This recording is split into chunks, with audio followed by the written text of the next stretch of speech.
salvación es un don gratuito de Dios sin mérito humano. Ese sin es sola, ¿verdad? Sí. Solo el mérito de Dios. El conflicto puede pagarse para recibir la salvación o pueden otras cosas ganar la salvación.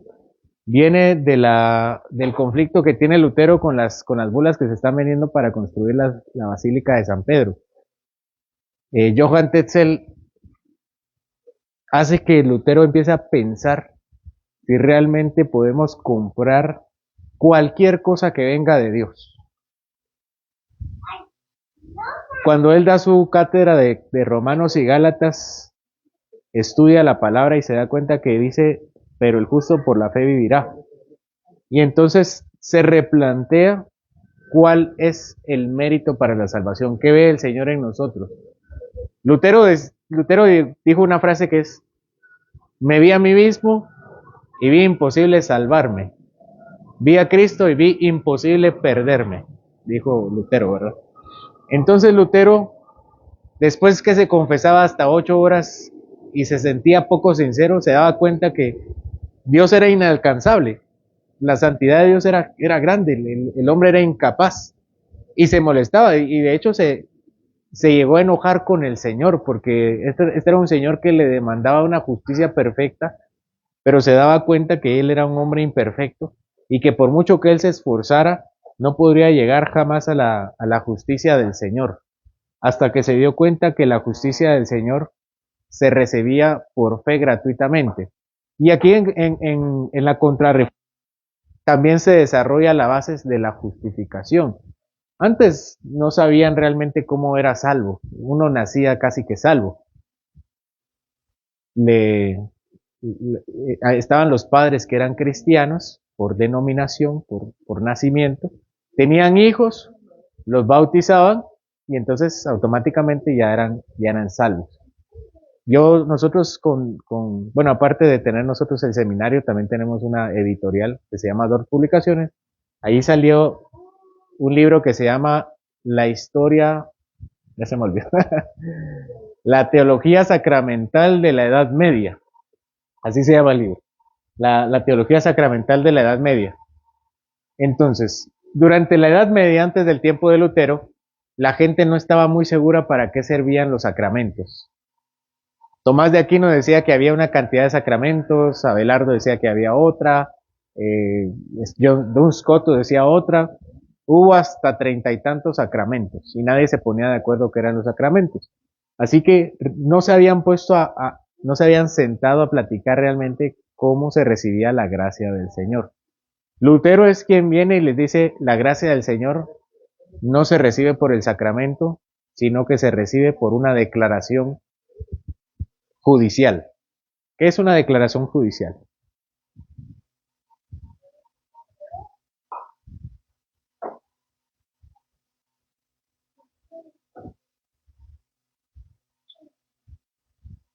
Nosotros robamos algo, nos agarran, nos llevan delante del juez y nos dice, ¿usted es culpable o usted es no culpable? ¿Alguien sabe por qué no dice la justicia inocente? ¿Por qué dice no culpable en lugar de inocente?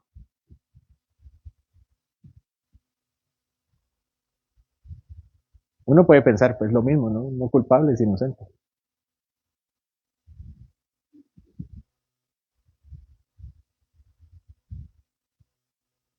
Dice no culpable porque yo no puedo saber si usted es realmente inocente, pero al menos en estos cargos yo no puedo decir que es culpable. Entonces es no culpable. Inocente, no sé.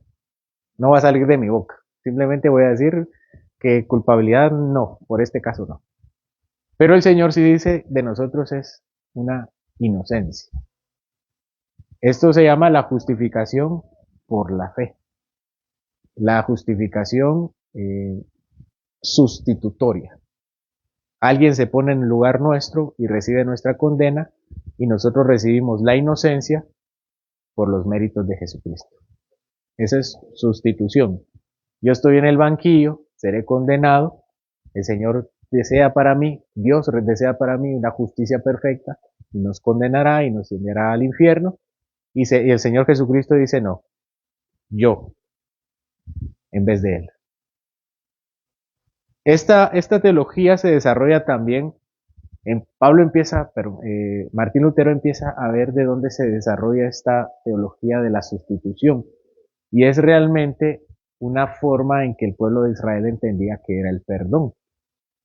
¿En qué parte del Antiguo Testamento, de la Torá, podemos ver la sustitución, la justificación sustitutoria? Con el Cordero, ¿verdad? En el sacrificio. Era Él en lugar de mí, del pueblo de Dios. Él recibía el castigo. Aún Barrabás también recibió esa salvación. Tal vez no la vida eterna, pero por lo menos el ejemplo, Barrabás tenía que morir y el Señor muere en lugar de Barrabás y Barrabás es dejado libre. Es como el cordero de la expiación, ¿verdad?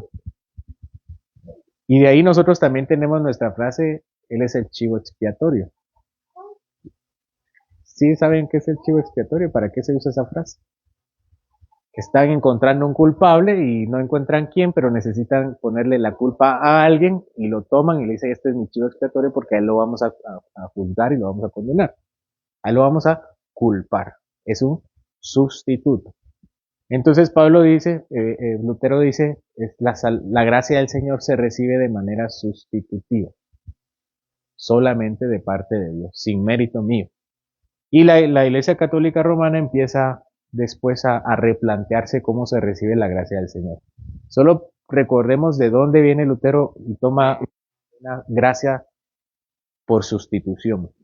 Efesios 2, 8 al 9, porque por gracia sois salvos por medio de la fe, y esto no es de vosotros, es un don de Dios, no por obras, para que nadie se gloríe. Tito 3:5, no por obras de justicia que nosotros hubiéramos hecho, sino por su misericordia nos salvó, por el lavamiento de la regeneración y por la renovación del Espíritu Santo. Y si por gracia ya no es por obras, de otra manera la gracia ya no es gracia. Entonces, delante del Señor no hay mérito, no hay mérito, no hay nada que podamos hacer. Si no fuera por gracia, si fuera por obras, entonces ya no es gracia.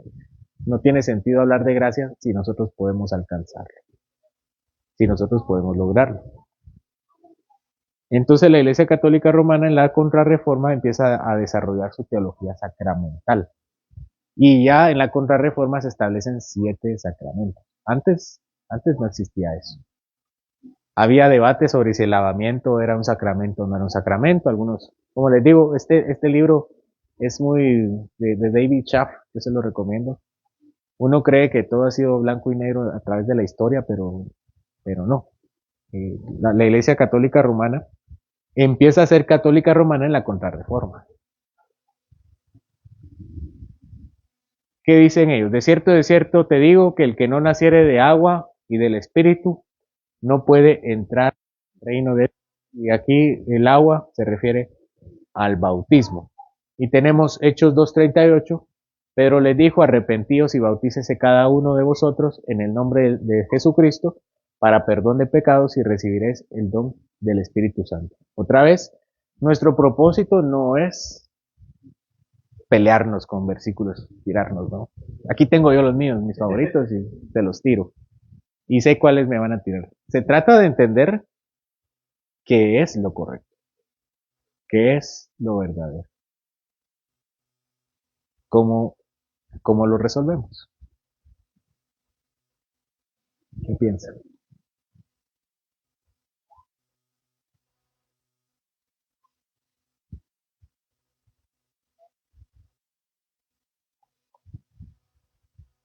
Aquí dice, ¿no? Por el agua. Dice, arrepentíos y bauticen. Una fórmula.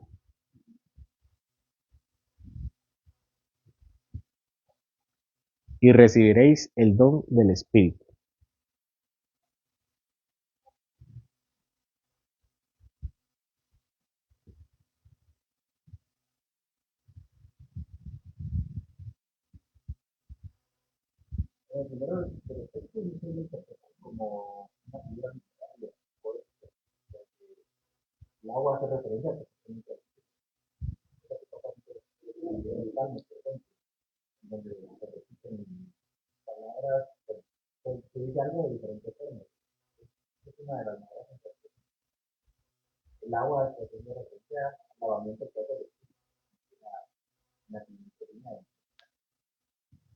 Ese sería un primer acercamiento. Al menos en este texto, agua no es sinónimo de bautizo. Eso es verdad. Agua no es sinónimo de bautizo en todos lados. Y eh, podría ser una figura retórica. ¿Cómo sabemos si es una figura retórica o no es una figura retórica?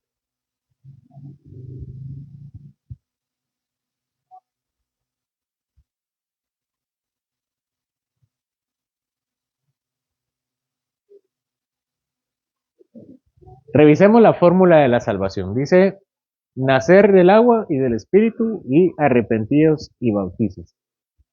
Cada uno. Esto también lo dice el Señor en Marcos capítulo 16 al final, ¿verdad? El que creyere y fuere bautizado será salvo, dice. Así dice. Ahí no hay ni para dónde, ¿verdad?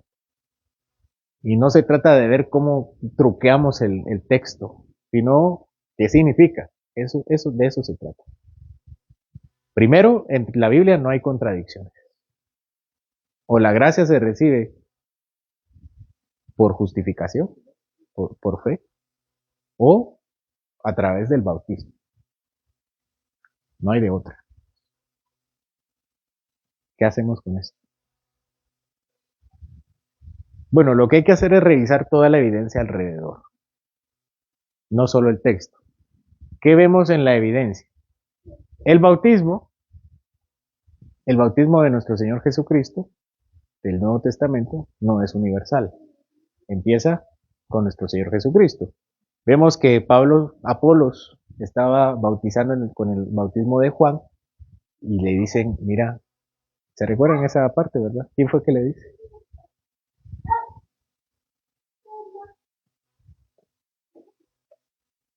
No se recuerda. Priscila y Aquila, ¿verdad? Lo toman aparte y mira, no estés bautizando con el bautismo de Juan, el bautismo del Señor, en el nombre del Padre, del Hijo y del Espíritu Santo. ¿Sí? Eso es lo que dice el bautismo. Entonces el bautismo que se refiere aquí Juan, ¿se refiere al bautismo del Nuevo Testamento? ¿O a qué bautismo se refiere? No sabemos. No es preciso. Así que asegurar que es el bautismo del Nuevo Testamento no es correcto porque en este tiempo no existe. Eso existe después, cuando muere nuestro Señor Jesucristo. Este sí. ¿Qué cosa no cambia? El arrepentirse y el nacer. Eso es permanente. Y eso es lo que vemos en todos los casos. En todos los casos se requiere fe, pero no se requiere el bautismo. No estoy diciendo que no sea obligatorio, eso es obligatorio, pero no se requiere. ¿Cómo se salva el ladrón en la cruz? Creyendo. No se bautizó. Y el Señor le dice, hoy, la única obra que hizo fue la de estar ahí colgado. Es su única obra, ¿verdad? La única obra que hizo fue la que la tuvo ahí crucificado. Y el Señor le dice, hoy te digo, hoy estarás conmigo en el paraíso. ¿Qué tomó en cuenta nuestro Señor para salvarlo? La declaración de fe. No lo bautizó. Unos dicen, sí, es que ahí lo bautizó implícitamente. Eso sí fue.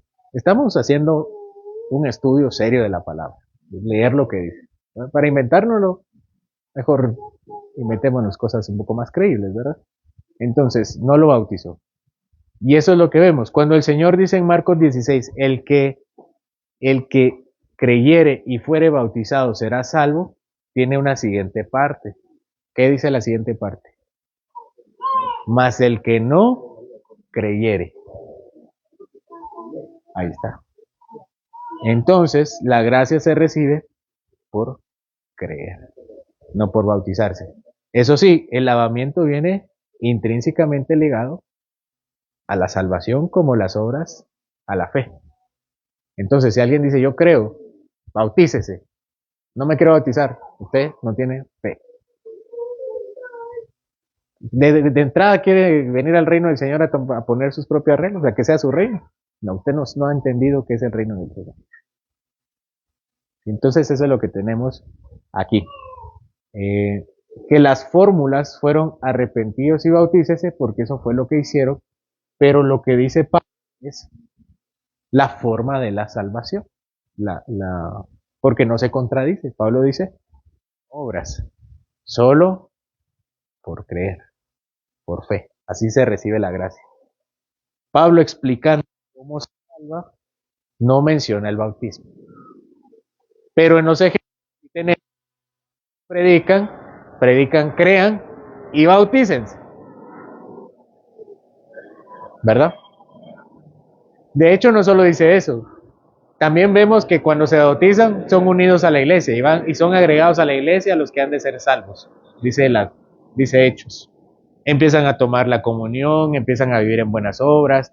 Santiago dice que parte de la religión verdadera es visitar a las viudas y visitar a los ancianos y guardarse en santidad. Entonces, no se trata de que las obras nos salven. Pablo dice la fe. Pero si usted cree, viene todo el paquete, bautícese, sea santo y todo. ¿Verdad? Santiago nos dice, si usted dice que tiene fe y no tiene obras, su fe no existe.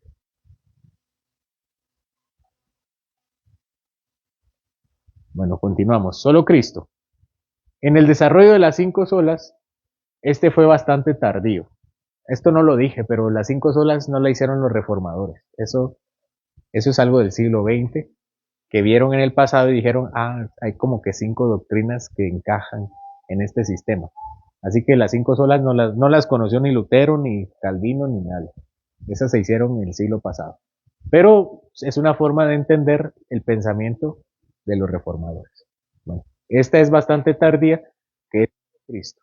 No hay otro intermediario entre Dios y los hombres. Nuevamente la pregunta para Lutero, ¿es el Papa vicario de Cristo? ¿Es el representante de Cristo aquí en la tierra?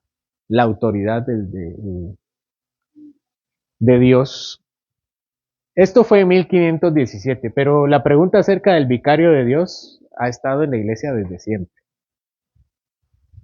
Para empezar, no había ningún papa en Roma en la iglesia del primer siglo. La iglesia empieza con ancianos, obispos o pastores, que son sinónimos en la Biblia, son usados intercambiablemente. Y los primeros pastores o los primeros obispos no estaban en Roma. ¿En dónde estaban los primeros obispos?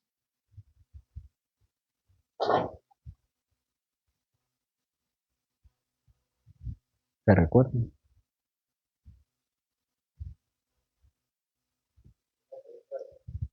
¿Dónde estaban los primeros obispos de la iglesia? ¿En dónde? En Grecia llegaron un poco después, ¿sí?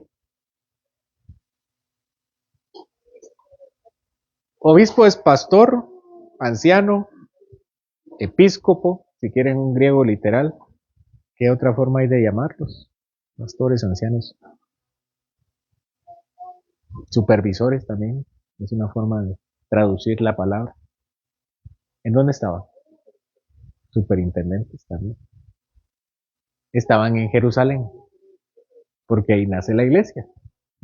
El primer problema que tiene la iglesia nace en Jerusalén y mencionan por primera vez a los obispos con el nombre de ancianos.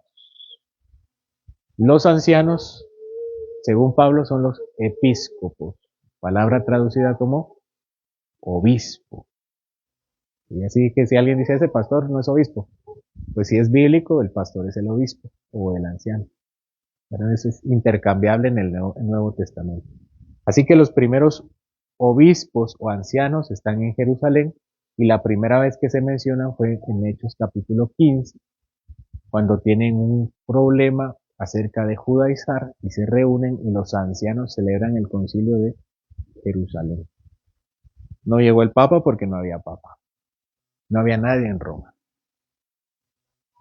La iglesia no es de Roma. y empiezan la predicación. Pablo ni siquiera conoce Roma, dice, se disculpa con los romanos, él quiere ir a Roma. Llega tal vez a morir. Esa es una tradición bastante tardía. Siendo históricamente precisos, puede ser que Pablo nunca conociera la iglesia de Roma, tal vez a personas mensajeros que llegaron a dejarle comida, puede ser. Así que la iglesia de Roma tiene poco que ver con la historia de la salvación desde el Nuevo Testamento. Después se levantan grandes iglesias y hay grandes obispos en diferentes regiones. Algunos obispos importantes en las iglesias eran los obispos de Antioquía. ¿Por qué era importante la iglesia de Antioquía? Eso también está en Hechos. La iglesia de Antioquía financiaba las misiones. Antioquía llegó a ser poderosa en las misiones.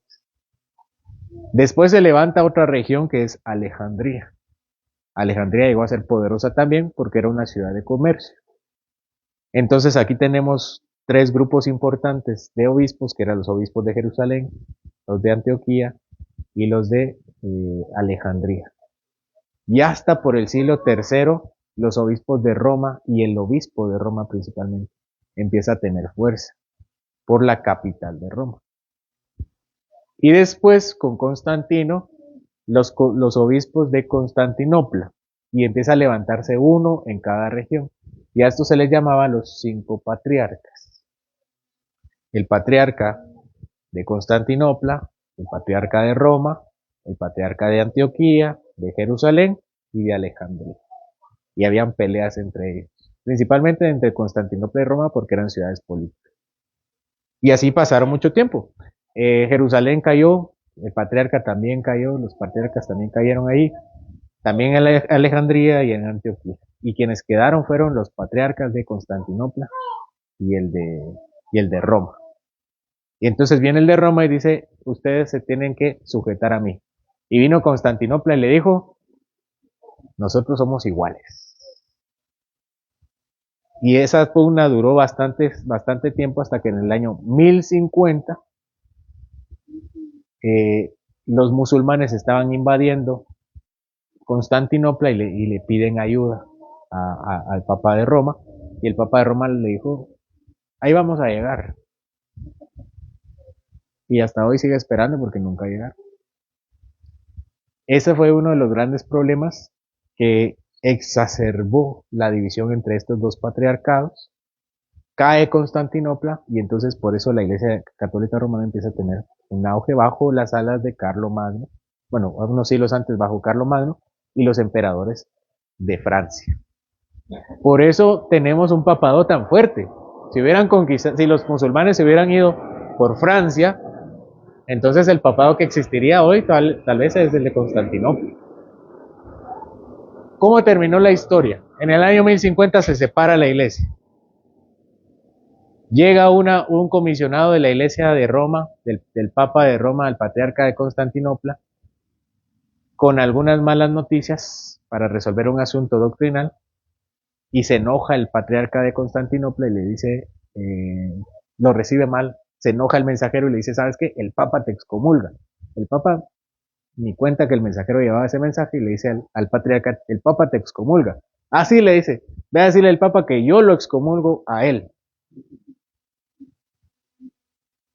El Papa ni enterado que había sido excomulgado ni que había excomulgado y así se separa la iglesia. La iglesia de Oriente y Occidente, romana y ortodoxa. Entonces, Lutero ya tiene este conflicto entre manos. Ya hay varias iglesias que tienen conflicto con el Papa porque el Papa quería ponerse sobre las demás iglesias. Y viene Lutero y dice, ¿saben qué? El Papa no puede perdonar pecados porque la Biblia dice que no. Así que se suma a los cristianos que no reconocen la autoridad del Papa. Eso de Lutero no es nuevo. Lleva siglos de no reconocerle el papado. Bases bíblicas. Ya vimos que la Biblia es nuestra única autoridad. Así que ella nos tiene que decir si realmente tenemos algún otro medio de salvación. Y literalmente dice Pedro, el supuesto primer papa, dice, porque en ningún otro hay salvación, porque no hay otro nombre bajo el cielo dado a los hombres en que podamos ser salvos. Nuestro Señor dice, yo soy el camino, la verdad y la vida, nadie viene al Padre sino por mí. Y Colosenses 1, 19, 20, porque agradó al Padre que en él habitase toda la plenitud y por medio de él reconciliar consigo todas las cosas, así las que están en la tierra como las que están en los cielos, haciendo la paz mediante la sangre de su cruz. En el desarrollo de la doctrina católica romana empieza a surgir un personaje importante que será María y todos los santos. Cuando Tetzel vende las indulgencias, es porque hay una idea de que esas indulgencias tienen un respaldo económico. Usted puede tomar esto y comprarlo y esto tiene salvación porque aquí hay obras, decían ellos, ¿verdad? Estas indulgencias tienen un saldo de obras. Yo les doy un cheque. Aquí hay 5,000 quetzales, vayan a cambiarlos. Y van y lo cambian. Y hay dos posibilidades que le digan en el banco. Miren, qué pena con usted, pero este cheque no tiene fondo. O, aquí está el dinero. Esas son las dos opciones. Entonces, el papel de la indulgencia tenía fondo. ¿Cuáles eran los fondos? Es las obras de los santos y de María. Se llama el repositorio de todos los santos y de María. Así se llama lo que respalda, el banco que respalda el cheque de la indulgencia. De ahí viene. Entonces, supuestamente, hay hombres que han hecho, pues el Señor que ha hecho todas las gracias máximas, pero hay otros hombres como María que han hecho también buenas obras y les ha quedado saldo a su favor y van a este repositorio. No, así es saldo. No estoy siendo sarcástico, en serio, se llama, es un saldo a favor, es el saldo de los santos llegan a este repositorio y son lo que le dan respaldo a las indulgencias para que se puedan comprar. Hay otros hombres mortales que no somos santos. ¿Cómo sabemos si alguien tiene obras a su favor? Porque es beatificado. Así sabemos. Si usted no ha sido beatificado, usted tiene deuda y puede comprar con los santos, con la indulgencia. Entonces, los que creen en el Señor fueron bautizados, pero no son santos, van al purgatorio. Los que sí están en el cielo. Los santos ya están en el cielo. Y los que no creyeron ni fueron bautizados, en el infierno. Esos son los estados que encontramos en la teología de la Iglesia Católica Romana, que también no es uniforme. Hay varias ideas antes de Lutero que todavía no se han definido.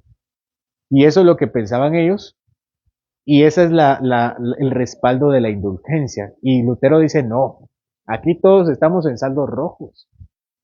Solo nuestro Señor es el único nombre por el cual podemos ser salvos. La Biblia no nos llama a ir a comprar ninguna indulgencia, ni a remitirnos a ningún santo, porque todos estamos en la misma situación delante del Señor. Esta es la idea que viene detrás de la solo Cristo, la cuarta sola de la Reforma. Se esboza después cuál es el repositorio, y hay algunos textos que ellos citan. Primera de Timoteo, creo que no lo puse acá literal. Primera de Timoteo 2, 1, 5, que se hagan rogativas, oraciones, peticiones y acciones de gracias por todos los hombres. Y ahí dice, ¿no? Ahí está. Vean. Los hombres podemos interceder los unos por los otros. Y eso sería, claro que sí. Podemos interceder por unos por los otros. Pero a quien le pedimos es al Señor. Que Él por su gracia nos salve. No, yo no le estoy diciendo, yo ruego al Señor por ti, para que lo que yo tengo te dé a ti. Yo tengo saldo a mi favor, yo intercedo por ti. No.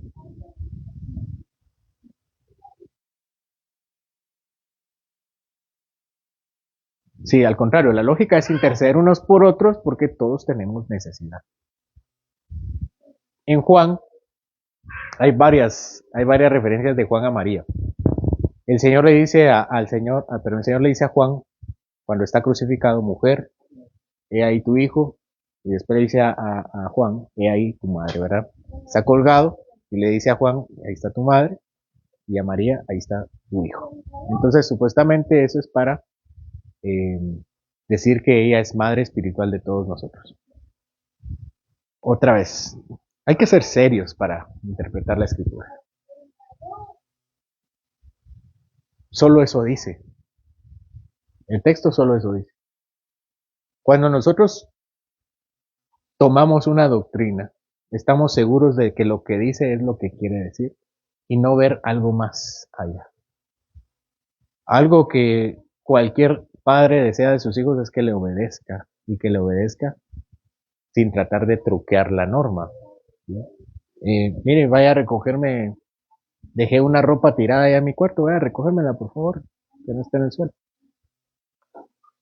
Y entonces llega el hijo y hace lo que le pide el padre y ya está. Llega el padre y sube al cuarto, yo porque el cuarto está arriba, ¿no? Pero llega al cuarto y mira las cosas y ve que hay basura que la dejó en el suelo y solo literalmente solo recogió la ropa y habían zapatos que estaban en el suelo y vino él y agarró los zapatos y los subió a la cama. Usted me dijo, suba la ropa. Esa es basura, yo no la subí. Y los zapatos también es ropa, por eso los subí. Y unos, creo que cualquier padre le diría, mire, usted sabe a lo que me refería, ¿verdad? Si hubiera querido que hubiera cedido, si hubiera querido que hubiera subido los zapatos, se lo hubiera dicho. Usted sabe que los zapatos van abajo. Y quería que limpiara el cuarto, incluyendo la basura. Entonces, hay un sentido obvio de la escritura. Y esta escritura solo nos dice eso. Ahí está tu hijo y ahí está tu madre. ¿Significa eso que desde entonces todos los cristianos tenemos una maternidad de María? Eso es ir como más allá. Es ir, como dice Lutero, ir contra la razón. Tendríamos que estar comprometidos con el dogma para creer que eso significa esto. También en la ocasión donde María le dice a las personas, a los meseros, a los sirvientes, hagan lo que Él les dice. Ahí está María intercediendo y dando instrucciones. Sí, pero allí, en serio, si María estuviera, si el Señor hubiera dicho, María es madre espiritual de todos, creo que nosotros diríamos, amén. Si estuviera en la Biblia, ¿no? Mira, es mi madre, también es madre de todos, síganla, órenle. Amén, Señor, si tú lo dices, hay que hacerlo. Pero es que no lo dice. Y hay un tercer texto que no lo puse, o tercer o cuarto texto, que es la reina del cielo. ¿Se recuerdan de la reina del cielo de Apocalipsis? Ahí está María exaltada. El texto de Apocalipsis no dice que es María. Ni dice que hay que darle adoración tampoco, ni pleitesía, ni nada. Una cuestión más es que los santos están intercediendo en los cielos por nosotros. Eso sí lo dice Apocalipsis 5 y 8, creo que son los dos pasajes. Sí recuerdan, ¿verdad? Que los santos interceden por nosotros. Que derraman las copas que son las oraciones de los santos. Entonces, ¿creemos los evangélicos que los santos interceden por nosotros? La Biblia lo dice, entonces, amén. ¿Eso significa que nosotros debemos pedirle a los santos que intercedan por nosotros? Es que eso no lo dice. Eso no lo dice. Lo que dice es que ellos interceden por nosotros. Pero no dice que nosotros debemos pedirle. Al único que se le elevan oraciones en la Biblia es a nuestro Señor Jesucristo. Solo a Él. Entonces, cuando nosotros decimos hagamos las cosas así, es porque lo vemos en la palabra. Si dijera, oren a los santos, amén, oremos a los santos. Pero no vemos eso. Y por último, Sol y Deo Gloria, dado que de Él y por Él viene la salvación, Él es el único digno de la gloria. No hay mérito en ningún ser humano más que en el Señor, que también es hombre, Jesucristo. ¿Es el Papa vicario de Cristo? Sigue la pregunta. La tesis 6 dice el Papa no puede perdonar pecados y es la conclusión, ¿verdad? Dado que Él dio la escritura y la forma de salvación, dado que es un don de Dios y que somos salvos por gracia sin las obras de la ley y sin ninguna mediación humana, solo por Jesucristo, por lo tanto, a Dios, solo a Dios sea la gloria. Y tenemos otros pasajes que lo respaldan, porque de Él, por Él y para Él son todas las cosas, a Él sea la gloria por los siglos. Amén. Si pues coméis o bebéis o hacéis otra cosa, hacedlo todo para la gloria de Dios. Isaías 42:8. Yo soy Jehová, este es mi nombre, Y a otro no daré mi gloria, ni mis alabanzas a esculturas. Entonces, aquí lo que tenemos es que el Señor no está compartiendo su gloria con nadie. Es celoso, ¿no? Si algo nos enseña el Antiguo Testamento es que el Señor desea exclusividad. Y eso significa bastante en cómo nosotros nos relacionamos con Él. Estos son textos significativos. Aquí hay citas por montón.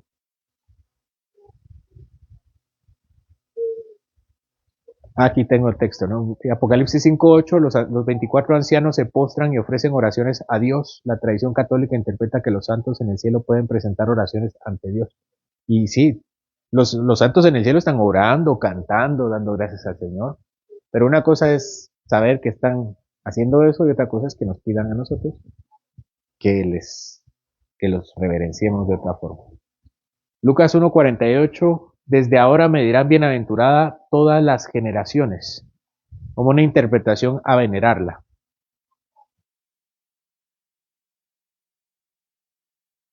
Aquí hablamos también de una cuestión semántica o del lenguaje. Hicimos el puente con la ideología de género. No es muerte, es interrupción del embarazo. No es pecado de homosexualidad, es persona trans, no sé, cosas así. ¿Verdad? No es adoración, es veneración. Una cosa es dulia, hiperdulia y adoración, latría. Así dice el católico, en la Iglesia Católica Romana. Latría, solo a Dios, es adoración. Al santo, dulia, que es veneración. Y a María, hiperdulia, es una veneración un poco más alta. Bueno, ya hicieron sus conceptos. En la práctica, ¿qué significa? Orar. Orar es adoración. Aunque yo le ponga que hay oración de dulia, hiperdulia y latría, la Biblia solamente tiene un concepto para la oración y es adoración. La oración es adoración a Dios, porque solo se nos pide orar a Dios. Los cantos, ¿a quién se le canta en adoración? Solo a Dios. ¿A quién se le reverencia? ¿A quién se le hace leistesía? ¿A quién se levanta palmas? Solo a Dios. Entonces, tal vez, perdón,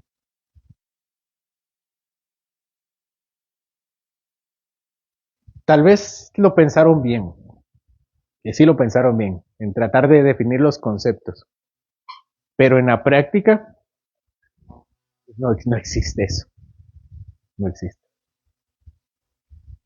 Lo que tenemos en la Biblia es solo adoración y no adoración. La oración es al Señor, los cantos son al Señor. La Santa Cena es el nombre del Señor, o la comunión es el nombre del Señor, el bautismo es en el nombre del Señor. Todo eso le conocemos como adoración y solo se le da a Dios y a nadie más. Todo lo demás, entre todos si quieren, ¿verdad? Nos vamos a tomar un café, tenemos una charla, jugamos fútbol, lo que ustedes quieran, pero eso no es adoración instituida. Y por eso solo a Dios es la gloria. Hemos terminado. ¿Alguien tiene dudas, comentar?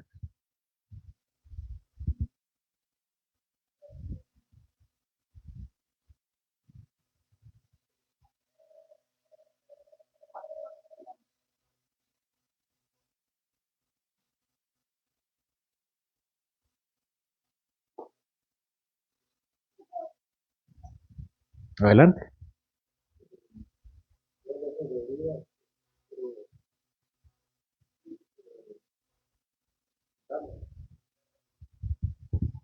Amén.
Ya me quedé, ahí está.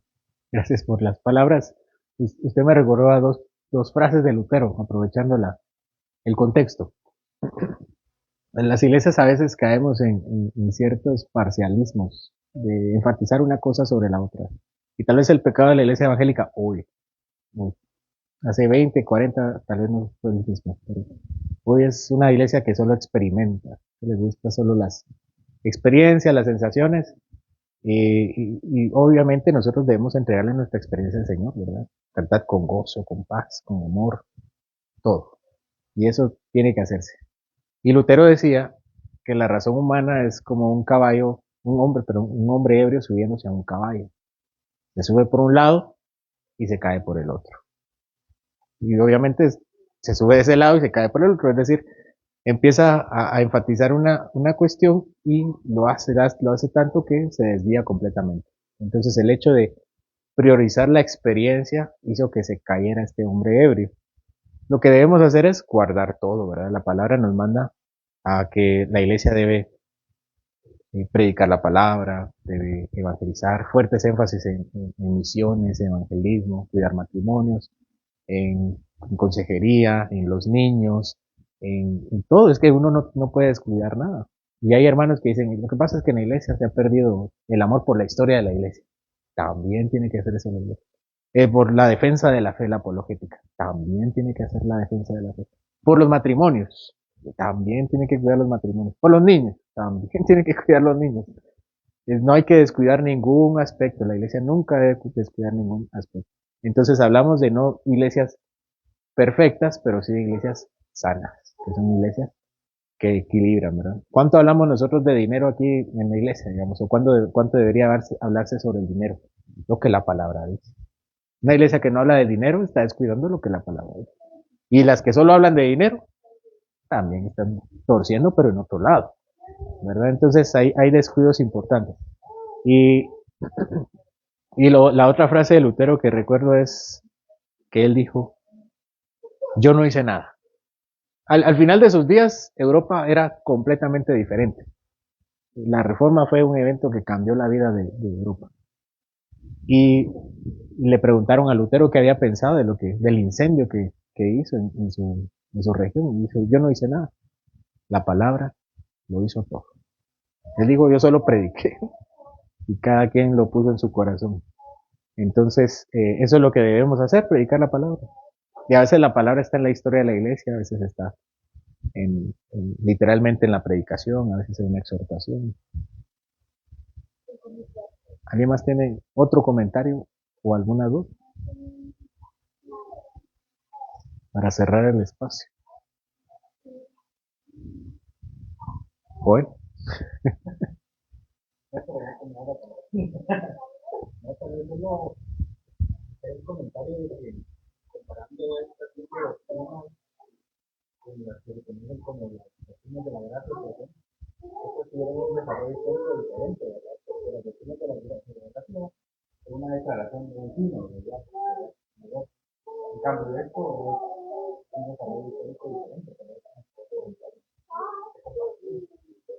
De las doctrinas de la gracia.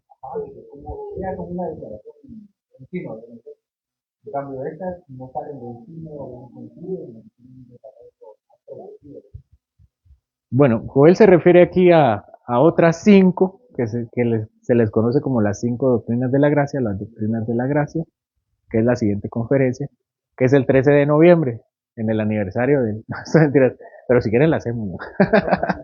13 de noviembre es el aniversario, 400, ¿qué aniversario del Sínodo de Dort? Y estas cinco doctrinas tienen un impacto importante también en Europa, en Holanda, nace de Holanda, y hoy también aquí en América, pero tiene que ver más como cuál es la salvación, cómo es la salvación. Y es una postura que adopta las iglesias reformadas, a diferencia de las iglesias de tradición no reformada, voy a decir, pero protestantes y evangélicas.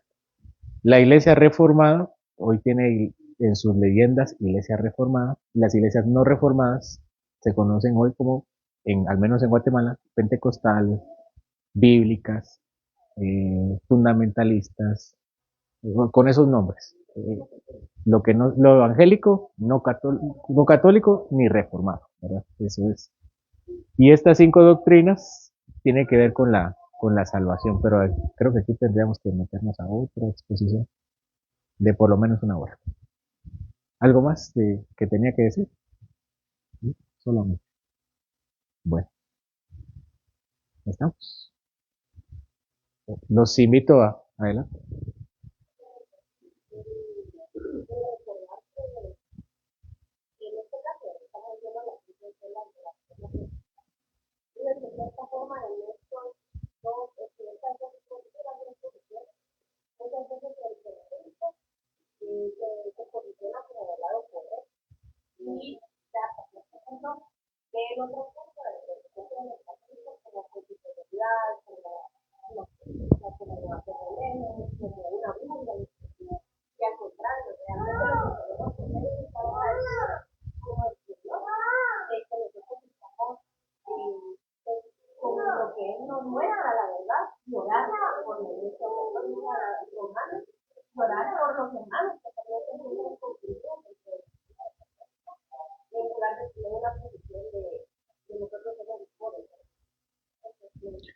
Sí, al final lo que nos mueve, o lo que movió a Lutero y nos mueve hoy a las 5 solas es entender quién es nuestro Señor y cómo nos podemos acercar a Él. Definitivamente Lutero no tenía ningún compromiso con nadie, tenía todas las de perder. Y así tenemos muchos todas las de perder cuando nos comprometemos a entender la palabra.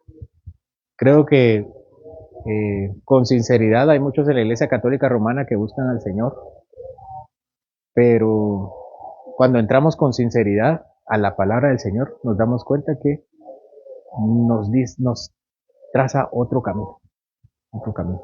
Así que si nosotros recibimos de gracia estas verdades, de gracia también debemos dar. Adelante.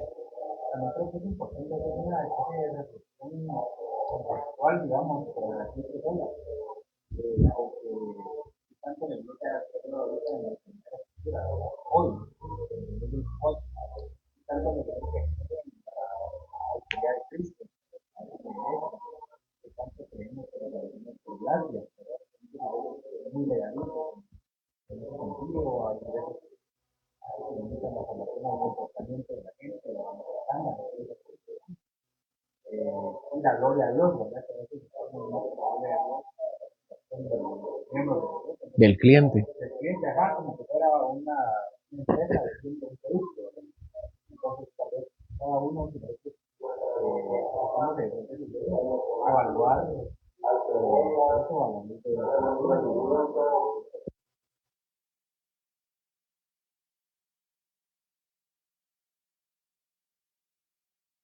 La última de la reflexión que es, ¿dónde estamos nosotros?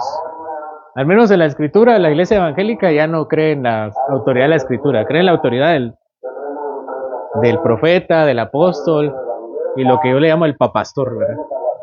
Ese es el nuevo papa, es un papa, un caudillo local que le dice a la gente qué hacer.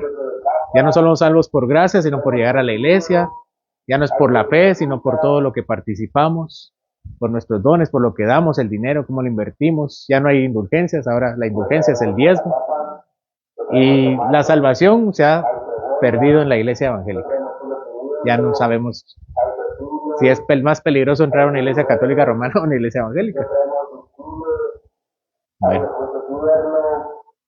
¿alguien más? Oramos. Señor, te bendecimos.